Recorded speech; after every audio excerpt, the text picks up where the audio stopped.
Hello friends, welcome you all on YouTube channel smart ज्ञान preparation में doctor Satyendra Tripathi. दोस्तों, आपको बता दूं कि आज का वीडियो बहुत ही इंपॉर्टेंट हो सकता है उन सभी लोगों के लिए जो लोग भी पीएचडी करना चाहते हैं। दोस्तों, पीएचडी करने से पहले जो है आपको एक पीएचडी सिनॉप्सिस बनानी होती है, जो कि जब भी पीएचडी कोई करने जाता है तो उसके लिए एक पीएचडी सिनॉप्सिस की रिक्वायरमेंट होती है और आपको पीएचडी सिनॉप्सिस बनानी होती है। दोस्तों, तो उसके लिए फॉर्मेट क्या होता है उसके बारे में हम लोग डिस्कस करेंगे।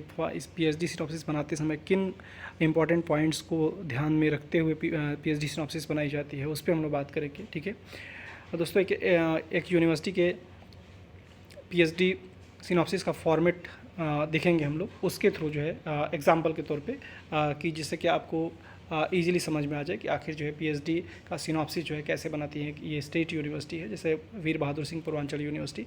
दोस्तों, इसका जो है पीएचडी सिनॉप्सिस का फॉर्मेट हम लोग देखेंगे। ठीक है फ्रेंड्स, जैसा कि यहाँ पे देख सकते हैं, ये वीर बहादुर सिंह पूर्वांचल विश्वविद्यालय जौनपुर, जो कि उत्तर प्रदेश में है, इसका ये पीएचडी सिनॉप्सिस का फॉर्मेट हम लोग देखेंगे। ये दिया हुआ है advisory for the preparation of synopsis of PhD. ठीक है। पीएचडी सिनॉप्सिस बनाने के लिए जो है आपको किन इंपॉर्टेंट जो पॉइंट्स हैं उन पे ध्यान देने की ज़रूरत है। जैसे कि दिया हुआ है दोस्तों, जैसे format of synopsis of PhD की बात करें तो ये फॉर्मेट जैसा दिया हुआ है। सबसे पहले तो टाइटल ऑफ द सिनॉप्सिस। ठीक है। मतलब सिनॉप्सिस का टाइटल, जो मतलब जिस टॉपिक पे आप रिसर्च करना चाहते हैं वो जो है टॉपिक एक आपको डिसाइड करना होता है, और ये जो होता है आपका टाइटल होता है रिसर्च का। दोस्तों, आपका जिस भी एरिया में इंटरेस्ट हो उसके अकॉर्डिंग जो है आप अपने सब्जेक्ट का एक टॉपिक कोई सा भी जो है डिसाइड करते हैं और उस पर जो है उस पर्टिकुलर पॉइंट पे आप रिसर्च करते हैं। ठीक है। उसके बाद जो है इंट्रोडक्शन की बात आती है। इसमें जो है सेकंड जो पॉइंट की बात करूँ तो जैसे कि ये इंट्रोडक्शन होता है, इसमें क्या करना होता है जैसे दिया हुआ है आगे इसमें देखेंगे। It should cover general importance of the research topic taken and it's justification in present era, 2 to 3 pages में। ठीक है। मतलब इसके अंतर्गत जो यदि हम लोग इंट्रोडक्शन की बात करें तो इसमें जो है कौन से पॉइंट कवर होंगे, जैसा दिया हुआ है कि जनरल इंपॉर्टेंस होगा रिसर्च टॉपिक का। आपका जो रिसर्च टॉपिक, जो आप रिसर्च के लिए टॉपिक जो है सेलेक्ट किए होगे करोगे, मतलब उसका जो है क्या इंपॉर्टेंस रहेगा। ठीक है। और उसका मतलब जस्टिफिकेशन आपको जो है देना होगा 2 to 3 पेजेस में, जैसा कि दिया हुआ है। ठीक है। इसके अंतर्गत जो है आप वो सारी बातें दे सकते हो, जैसे कि ये टॉपिक आपने क्यों चूज़ किया, इसका इम्पोर्टेंस क्या है। ठीक है। और इसके कुछ बेनिफिट्स वगैरह आप दे सकते हो। ठीक है। तो इस तरह के इंपॉर्टेंट पॉइंट्स इसमें जो है कुछ आपको मतलब इन पॉइंट्स पे बेसिकली ध्यान देते हुए इंट्रोडक्शन आप लिखोगे। ठीक है। थर्ड नंबर पे देख सकते हैं लिटरेचर रिव्यू की बात की गई है। ठीक है। मतलब जिस टॉपिक पे आप काम करने वाले हो उससे रिलेटेड जो है आप लिटरेचर सर्च करते हो। ठीक है। मतलब रिसर्च पेपर्स वगैरह, या फिर उससे रिलेटेड जो है कोई कहीं से भी आपको रिपोर्ट कोई मिलती है, मैगज़ीन मिलती है। ठीक है। इस तरह के जो उससे रिलेटेड जो भी लिटरेचर्स आपको मिलता है, कोई बुक है तो वो सारे जो है आप पढ़ते हो। ठीक है। और वहाँ से जैसे किन बातों पे आपको विशेष ध्यान देना होता है, इसमें हम लोग देखते हैं। ये क्या दिया हुआ है इसमें, it must cover the work done by other researchers in this field. ठीक है। इसमें मेनली जैसे जिस टॉपिक पे आप काम करने वाले होते हो उससे रिलेटेड आप जो है लिटरेचर सर्च करते हो। जैसा कि मैंने बताया कि डिफरेंट वो सोर्स हो सकता है, चाहे आपका कोई रिपोर्ट हो। ठीक है। कोई रिप्यूटेड ऑर्गेनाइजेशन हो, वहाँ की कोई रिपोर्ट किसी वेबसाइट से आपने कलेक्ट किया, या फिर जो है कोई रिसर्च पेपर्स आपने कलेक्ट किए, या मैगजीन्स आपने देखा, या बुक देखा। ठीक है। इन सारे जगहों से जो है आप इंफॉर्मेशन कलेक्ट करते हो और ये देखते हो कि इससे रिलेटेड जिस टॉपिक पर आप काम करने वाले हो उससे रिलेटेड अभी तक क्या काम हुआ है। ठीक है।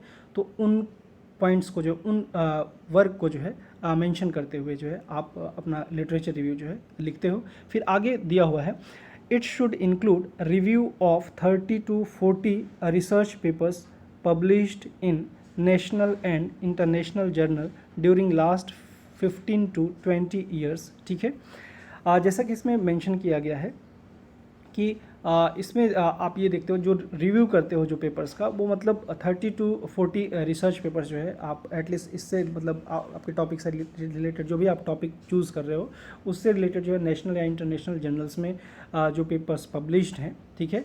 तो उनको आप सर्च करते हो, पढ़ते हो। ठीक है। और मतलब वो पेपर्स जो होंगे आपके, मतलब कोशिश करोगे आपकी लास्ट मतलब 15 to 20 ईयर्स, मतलब 15 से 20 साल अधिकतम जो है, मतलब पिछले 15 से 20 सालों के ही पेपर जो है आप सेलेक्ट करोगे या करोगे, या कोशिश करो बल्कि ये पिछले 10 ईयर्स का, मतलब 10 साल का रहे तो ज़्यादा बेटर, मतलब जितना रिसेंट पेपर्स रहेंगे उतने अच्छे रहेंगे, ठीक है। तो कोशिश करना चाहिए कि लास्ट 10 ईयर्स में या 15 ईयर्स या 20 ईयर्स में कौन कौन से जो है इंपॉर्टेंट वर्क आपके टॉपिक से रिलेटेड जो है अभी तक हुए हैं, ठीक है। अब दोस्तों इसमें जो है आप मेनली चूँकि उसमें ये बातें देख सकते हो लिटरेचर रिव्यू में कि जैसे अभी तक किन किन पॉइंट्स पे लोगों ने काम किए हुए हैं और कौन से पॉइंट्स अभी तक जो है उन पॉइंट्स पे काम नहीं हुआ है, तो उससे आपको थोड़ा सा ईजी हो जाएगा कि आप जो है उन पॉइंट्स पे काम कर सकते हो। उससे लिटरेचर रिव्यू करने से आपको ये फ़ायदा हो जाता है, ठीक है। मतलब कि नेशनल लेवल पे या इंटरनेशनल लेवल पे जो है हमारे टॉपिक, जिस टॉपिक को हम चूज़ करें उससे रिलेटेड अभी तक कितने काम हो चुके हैं, ठीक है। तो जिससे कि आपको ईजी हो जाता है कि आपको जो है आगे क्या काम करना है, ठीक है। ये डिसाइड करने में ईजी हो जाता है। फिर आगे दोस्तों नेक्स्ट जो पॉइंट है जैसा दिया है objective of the present work, ठीक है। पॉइंट वाइज आपको जो पॉइंट वाइज इसमें देना रहता है या देना रहेगा इसमें, जैसा कि दिया हुआ है कि हम लोग ये पीएचडी सिनॉप्सिस की बात करें, पूर्वांचल यूनिवर्सिटी की जो बात करें, ठीक है। ये अकॉर्डिंग टू 2022 जो पीएचडी इन्फॉर्मेशन ब्रोचर जो है यूनिवर्सिटी का, पूर्वांचल यूनिवर्सिटी का आया हुआ है, मतलब आया हुआ था, उसके अकॉर्डिंग जो है हम लोग इसको देख रहे हैं, ठीक है।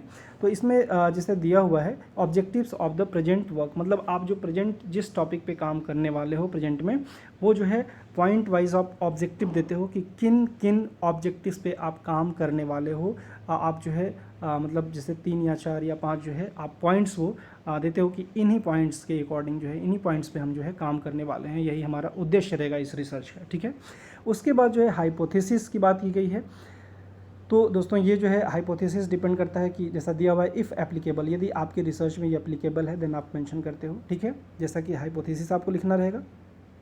उसके बाद दोस्तों वर्क प्लान एंड मेथोडोलॉजी, ठीक है। इसमें बेसिकली क्या करना होता है कि जो रिसर्च वर्क आप करने जा रहे हो जिस टॉपिक पे, मतलब आपके काम का जो है मतलब उस पर प्लान करते हो कि इस तरह से हम जो है पूरे काम को अपने करेंगे, मतलब वो कौन से मेथड्स आप अपनाओगे, या इसमें ये देखोगे कि अभी तक लोगों ने कौन कौन से मेथड से इसे काम किया हुआ। आपको थोड़ा सा जो डिफरेंट रिसर्च पेपर्स पढ़ोगे या रिव्यू आर्टिकल्स पढ़ोगे तो वहाँ से आपको काफ़ी कुछ आइडिया लग जाएगा कि लोगों ने अभी तक जो है किस मेथड से कैसे काम किया हुआ है। तो आप उसके अकॉर्डिंग जो है अपना वर्क प्लान बना लोगे उस पर्टिकुलर टॉपिक पे कि कैसे जो है आप काम जो है कर सकते हो। आपका रिसर्च वर्क ऐसे मतलब चलेगा, ऐसे आप करोगे, ठीक है। अब आगे फ्रेंड्स इसमें जैसे कि नेक्स्ट पॉइंट जो दिया हुआ है वर्क प्लान के बाद, यदि हम लोग बात करें वर्क प्लान एंड मेथोडोलॉजी के बाद जो है तो impact and utility of proposed work, ठीक है। मतलब जो आपका प्रोपोज्ड वर्क है जिस पे आप रिसर्च करने वाले हो, ठीक है, प्रोपोज्ड रिसर्च वर्क जो आपका है वो मतलब उसका क्या यूज रहेगा, ठीक है। मतलब एक तरह से देखो तो सोसाइटी के लिए क्या वो बेनिफिशियल है, नहीं है, कितना बेनिफिशियल है, तो ये सारी बातें जो है इसमें आएंगी। मतलब कि कोई यूज़फुल होना चाहिए, जो भी आप रिसर्च करो वो सोसाइटी के लिए उसका कुछ बेनिफिट हो, ठीक है। तो ऐसे वर्क हमें करना चाहिए, ऐसे टॉपिक कोशिश करना चाहिए सेलेक्ट करें। फिर आगे दिया है दोस्तों नेक्स्ट पॉइंट जो दिया है proposed organisation of the thesis chapter scheme, ठीक है। ये प्रोविजनल जैसा दिया हुआ है कि एक proposed organisation of the thesis, मतलब थीसिस आप कैसे बनाओगे, चैप्टर स्कीम एक आपको जो है यहाँ पे जैसे उसकी बात की गई कि देना रहेगा, ठीक है। उसके बाद जो रेफरेंसेस और बिब्लियोग्राफी की बात की गई है, मतलब आप जो है रेफरेंसेस की लिस्ट देते हो, मतलब जो रिसर्च पेपर्स आपने पढ़े अभी तक इसमें इस सिनॉप्सिस को बनाने के लिए, और आपने जिन रिसर्च पेपर्स या रिव्यू आर्टिकल्स या फिर डिफरेंट रिपोर्ट्स मैगजीन्स जैसे मैंने या बुक जहाँ से भी आपने पढ़ा, ठीक है, उनका रेफरेंस जो है आपको यहाँ पे देना रहेगा। मतलब टेक्स्ट में जो लाइंस जो भी आपने वहाँ से मैटर्स लिए हुए हैं, ठीक है, तो और जो भी आप लिखते हो, जब कभी भी जब सिनॉप्सिस लिखते हो तो फ्रेंड्स जैसे दूसरे की वर्क को आप समझ कर, जैसे लिटरेचर रिव्यू की बात करें तो वहाँ से आपने किसी और का जैसे रिसर्च पेपर पढ़ा या रिव्यू पेपर पढ़ा या जो भी मतलब मैंने बात किया जो भी डिफरेंट सोर्सेज की, तो आप जब पढ़ते हो तो उसको अपने लैंग्वेज में आप समझ करके और लिखते हो। लेकिन कोशिश करना चाहिए, ये कोशिश होती है कि जो मतलब जैसे मान लो साइंस में यदि कोई रिसर्च है तो साइंटिस्ट ने जो भी बात कही हुई है, जो स्टेटमेंट दिया हुआ है, वो स्टेटमेंट चेंज नहीं होना चाहिए, मीनिंग चेंज नहीं होना चाहिए, ठीक है। मतलब आप उनके काम को समझ करके और अपने लैंग्वेज में उस बात को लिखते हो, ठीक है। मतलब कॉपी आप नहीं कर सकते उसको, जो है एज इट इज़ वो जो लाइन वहाँ पे बताई गई है, दी गई है किसी रिसर्चर के द्वारा, उस एज इट इज़ लाइन को आप यहाँ पे नहीं दे सकते। इसलिए अपने लैंग्वेज में उनकी बातों को आप लिखते हो, बट उसका मीनिंग चेंज नहीं होना चाहिए जो है इसका विशेष ध्यान देना होता है, ठीक है। उसके बाद दोस्तों ये जैसे रेफरेंसेस और बिब्लियोग्राफी की जो बात कर रहे थे हम लोग, तो इसमें जो है वही रेफरेंस दोगे जो कि आपका टेक्स्ट में मतलब जो आपने अभी तक मतलब जो ये सारे पॉइंट्स हम लोगों ने मेंशन किया, तो इसमें कहीं ना कहीं जो है वो आप जो है कहीं से भी मैटर लिया हुआ है तो उन्हीं रेफरेंसेस को केवल आप यहाँ पे देते हो, ठीक है। ऐसा नहीं होना चाहिए कि रेफरेंस में आप जो है एक्स्ट्रा कुछ कहीं से कुछ भी दे दिया और उसका जो वो टेक्स्ट में कहीं आया ही नहीं है, तो ऐसा नहीं होना चाहिए, ठीक है। मतलब टेक्स्ट में जो आप मेंशन कर रहे हो वही यहाँ पे रेफरेंसेस या बिब्लियोग्राफी में भी जो है वो आने चाहिए, ठीक है। अब दोस्तों यहाँ पे एक बहुत इंपॉर्टेंट बात दी गई है, points for consideration for preparation of synopsis, ठीक है। सिनॉप्सिस बनाते समय इन पॉइंट का ध्यान आपको देना रहेगा, जैसा दिया हुआ है कि information must include according to chapters, ठीक है। जो मतलब आप इन्फॉर्मेशन प्रोवाइड करोगे अकॉर्डिंग टू चैप्टर्स रहेंगे, ठीक है। फिर दिया है references must preferably be of last 10 years. अब इसमें भी कोशिश करना, जिससे ऊपर बात की गई थी 15 to 20 ईयर्स की, ठीक है, लेकिन आपको कोशिश करना चाहिए कि मतलब आपका प्रेफरेंस ये रहे कि लास्ट 10 ईयर्स के ही जो है आप जो रिसर्च पेपर या रिव्यू आर्टिकल्स जो भी आप पढ़ रहे हो वो 10 ईयर्स के ही मतलब इसमें जो है आप वहीं से मैटर्स लो, ठीक है, उन्हीं को आप पढ़ो, ठीक है। उसके बाद बात की गई है थर्ड जो पॉइंट है इसमें, the references which are included in written matter only those references have to include in reference और बिब्लियोग्राफी चैप्टर, ठीक है। अभी जो फ्रेंड्स अभी मैंने बताया आपको कि रिटन मैटर जो रहेगा वहाँ पे जिन रेफरेंसेस से आप मैटर कुछ लिए हुए हैं वही केवल जो है रेफरेंस आपको जो है रेफरेंस की लिस्ट में या बिब्लियोग्राफी में आपको देना रहेगा, ठीक है। फिर आगे बात करें हम लोग तो जैसा दिया हुआ है फोर्थ पॉइंट पे, references must be written in serial number और अल्फ़ाबेटिकल ऑर्डर, ठीक है। जो रेफरेंस आप लिखोगे वो या तो सीरियल नंबर में हो, ठीक है, या फिर जो है अल्फ़ाबेटिकली मतलब ABC के फॉर्म में मतलब ये अरेंज आप उसको करो, ठीक है। तो यदि दोस्तों इसमें ये सारी बातें जो मैं आपको बता रहा हूँ, यदि कहीं भी कुछ समझने में कोई प्रॉब्लम आ रही होगी तो आप कमेंट बॉक्स में कमेंट कर सकते हैं, कोशिश करेंगे उन क्वेश्चन का रिप्लाई करने का, या यदि कई लोगों के सेम क्वेश्चन होंगे तो कोशिश करेंगे कि उस पर कोई दूसरी वीडियो जो है बनाए जिससे कि ईजिली आपको जो है वो समझ में आ सके, ठीक है। दोस्तों अब नेक्स्ट जो है पॉइंट हम लोग बात करेंगे, इसमें जैसा दिया हुआ है, matter must not be copied from soft copy, it must be typed, ठीक है। दोस्तों जो भी आप मैटर ले रहे हो लिख रहे हो इसमें सिनॉप्सिस में, वो कहीं से कॉपी नहीं होना चाहिए, कोई सॉफ्ट कॉपी जैसे है वहाँ से आपने डायरेक्ट वो लाइंस उठाई और यहाँ पे अपने सिनॉप्सिस में आपने डाल दी, तो ऐसा आप नहीं कर सकते। जैसे मैंने आपको बताया कि वहाँ से आप उनके जो भी उन्होंने स्टेटमेंट दिया हुआ है, जो भी बातें कही हुई हैं, उनको आप पढ़ते हो, समझते हो और ख़ुद के लैंग्वेज में जो है आप इसको लिखते हो अपने जो आप सिनॉप्सिस लिख रहे हो उसमें, लेकिन उसका मीनिंग चेंज नहीं होना चाहिए, ठीक है। फिर उसके बाद फ्रेंड्स जैसे कि नेक्स्ट पॉइंट दिया हुआ है, a certificate attached after title page with signature of research scholar and his और her supervisor, signature and seal, head of the department और इंस्टीट्यूशन, ठीक है। दोस्तों ये जो है स्पेशली चूँकि पूर्वांचल यूनिवर्सिटी की हम लोग बात कर रहे हैं तो इसके अकॉर्डिंग ये सारा कुछ मैं आपको बता रहा हूँ, ठीक है। आप जिस भी यूनिवर्सिटी का कभी PhD के लिए फॉर्म भरो या PhD के लिए सिनॉप्सिस बनाओ तो वहाँ का जो है इन्फॉर्मेशन ब्रोचर आप जरूर से पढ़ लें, या नोटिफिकेशन जो दिया उसको डिटेल में पढ़ें, समझ लें, सेटिस्फाई हो लें, उसके अकॉर्डिंग आप जो है बनाएं, ठीक है। ये केवल आपको एक एग्जाम्पल के तौर पर मैं बता रहा हूँ कि यहाँ के अकॉर्डिंग जो है ऐसा यहाँ पे सिनॉप्सिस बनाने के लिए दिया हुआ है, ठीक है। अब दोस्तों जिससे कि आपको आइडिया लग सके कि आप सिनॉप्सिस कैसे मतलब जनरल एक सिनॉप्सिस की यदि बात करें तो कैसे बनाई जाती है। फ्रेंड्स एक और इम्पॉर्टेंट बात आपको बताते हैं कि PhD एंट्रेंस एग्ज़ाम की प्रिपरेशन यदि आप कर रहे हो या फिर नेट या सेट या स्लेट एग्ज़ाम की प्रिपरेशन कर रहे हो तो दोस्तों उससे रिलेटेड कई सारे वीडियोस हमारे यूट्यूब चैनल पे अवेलेबल हैं जो आपके लिए काफ़ी हेल्पफुल हो सकते हैं यदि आप इन एग्ज़ाम्स की प्रिपरेशन कर रहे हो, ठीक है। तो यदि आप उन वीडियोज़ को देखना चाहते हैं तो हमारे चैनल के पेज या चैनल के प्ले लिस्ट से जाकर के देख सकते हैं, या कोशिश करेंगे कि इस वीडियो के डिस्क्रिप्शन बॉक्स में भी जो है उन सारे वीडियोज़ के लिंक आपको प्रोवाइड कर देंगे, या आई बटन में भी कोशिश करेंगे कि उन वीडियोज़ के लिंक आपको प्रोवाइड कर देंगे जिससे कि ईजिली आप उन सारे वीडियोज़ को देख सकेंगे जो कि आपके लिए काफ़ी हेल्पफुल हो सकेंगे, ठीक है। तो दोस्तों आगे हम लोग बात करते हैं नेक्स्ट पॉइंट के बारे में। जैसा कि दोस्तों इसमें आगे देख सकते हैं जैसा दिया है, please submit 5 hard copies of synopsis and 2 soft copies bracket में दिया है इन CD और पेन ड्राइव, ठीक है। जैसा दिया हुआ है कि दोस्तों इसमें 5 जो है आपको हार्ड कॉपी जो है सिनॉप्सिस की सबमिट करनी रहेगी, ठीक है। दोस्तों एक बार फिर से आपको बताते हैं कि ये पूर्वांचल यूनिवर्सिटी का स्पेशली हम लोग बात कर रहे हैं, उसके अकॉर्डिंग दिया है। आप जिस भी यूनिवर्सिटी का भरेंगे उसके अकॉर्डिंग आप देख लेना कभी PhD के लिए कि उसके लिए सिनॉप्सिस के लिए कितने कॉपी सबमिट करने हैं, या जो भी उसमें इन्फॉर्मेशन दिए रहेंगे आपके नोटिफिकेशन में वो उस यूनिवर्सिटी के, ठीक है, या इन्फॉर्मेशन ब्रोचर में, उसके अकॉर्डिंग आप करना, ठीक है। तो जैसा दोस्तों इसमें दिया है कि please submit 5 hard copies of synopsis की 5 हार्ड कॉपीज़ आपको सबमिट करनी रहेंगी, और दिया है कि 2 सॉफ्ट कॉपीज़, ठीक है, और 2 सॉफ्ट कॉपी वो CD या फिर पेन ड्राइव के फॉर्म में। आगे दिया है दोस्तों कि number of pages in complete synopsis must ordinarily be less than 24 pages printed both sides, ठीक है। तो इसका भी ध्यान देना है कि 24 पेजेस जो है ये जैसा कि बोथ साइडेड की बात की है, तो इससे ज़्यादा नहीं होना चाहिए, ठीक है। अब आगे यदि बात करें हम लोग, जैसा एक और पॉइंट दिया है कि references should be in given particular format such as, जो रेफरेंसेस का फॉर्मेट रहेगा, जो रेफरेंस आप लिखोगे तो आपको जो एक पर्टिकुलर फॉर्मेट जैसे कि दिया हुआ है कि ये MLA और APA और चिकागो और नेचर और हार्वर्ड ATC, ठीक है, इनके अकॉर्डिंग मतलब कोई जैसे कि दिया हुआ है कि रेफरेंस आपको जो है लिखना रहेगा, रेफरेंसेस जो लिखोगे आप, ठीक है। तो आप इंटरनेट पर भी जो इनको सर्च कर सकते हो कि इनका फॉर्मेट, जैसे MLA का आपको फॉर्मेट देखना है तो आप सर्च कर सकते हो, देख सकते हो कि किस फॉर्मेट में जो रेफरेंस लिखा जाता है, या APA के अकॉर्डिंग आप लिखना चाह रहे हो, जैसे इसमें ऑब्लिक करके दिया, ठीक है।